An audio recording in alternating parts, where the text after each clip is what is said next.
De-Escalation file loading. Not long after I got married, I was a newlywed. I moved to a new town and needed a new job.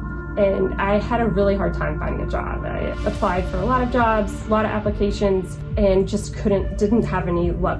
So I went to a temp agency, and they had a position that was very entry level at a local company. So my first day when I got there, the main receptionist was on vacation, and so I would run the front desk. My new coworker said, "I need to leave for lunch. If you could call this one particular executive up to the front desk over the loudspeaker." I kind of asked her, "Are you sure I'm supposed to call them over the loudspeaker and have them come to the front desk?" She said, "Yes, that's what you're supposed to do." So she left for lunch, and I very nervously, shakily got on the loudspeaker that is going to everyone on all the floors and asked this particular executive to come to the front desk.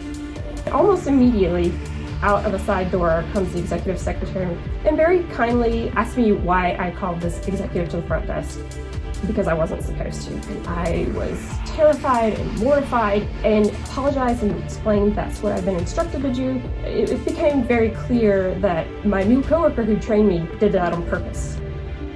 You may have heard of toxic employees. In this explainer, we are focusing on toxic behavior, not toxic employees. This is because we believe the behavior is toxic, not the person. So what are toxic behaviors in the workplace? Toxic behaviors are actions that negatively impact a business, its employees, or both.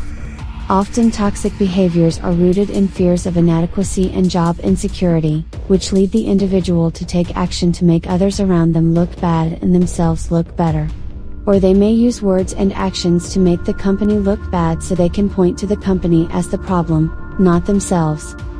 Examples of toxic behaviors include taking credit for other people's work or the company's success when such credit is not due.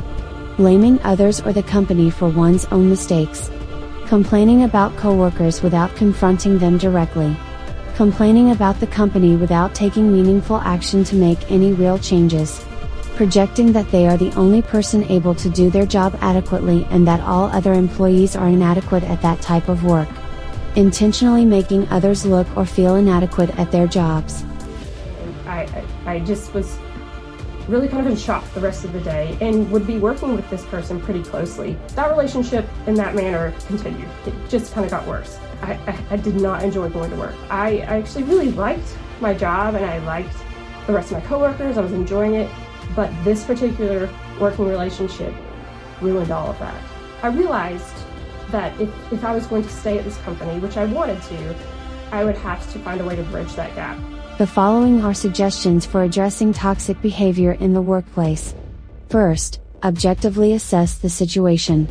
Toxic behavior aims to distort reality. Therefore, it is important to look for objective ways to affirm reality. Second, discuss the issue with your supervisor. Often others have had similar experiences, which will help validate your own. Discuss ways to address the situation, including reaching out to HR as needed. Refrain from discussing with employees other than your supervisor or HR to avoid creating office gossip.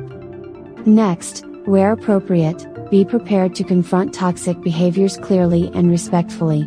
Do not use the word toxic during the conversation. Simply address the concerns factually and as objectively as possible. 4. Maintain a focus on your own work.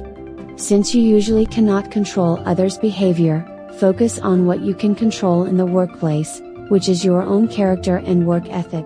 So I just decided to be genuinely as kind as I could, to find ways, the connection points, and build trust. But eventually we did get to the point where we had a good, healthy, working relationship to help each other and work together. De-escalation complete.